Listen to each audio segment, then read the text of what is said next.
तुम्हाला माहिती आहे का? श्री गुरुचरित्राच्या 8व्या अध्यायात काय घडते?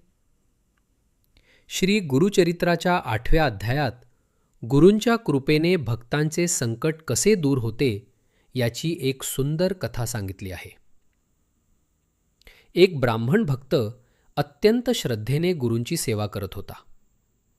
पण त्याच्या जीवनात अनेक अडचणी आणि दुःख होते. तो भक्त सतत भगवान दत्तात्रेय आणि गुरूंचे स्मरण करत राहिला. त्याच्या या दृढ श्रद्धेमुळे गुरु प्रसन्न झाले. गुरूंच्या आशीर्वादानं त्याच्या जीवनातील संकटे दूर झाली आणि त्याला सुख, शांती आणि समाधान प्राप्त झाले.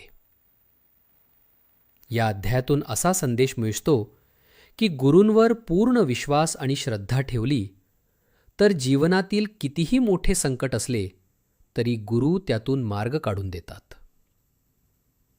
अशा प्रकारे 8व्या अध्यायात भक्ती, श्रद्धा आणि गुरूच्या कृपेची महिमा याचे सुंदर वर्णन केले आहे.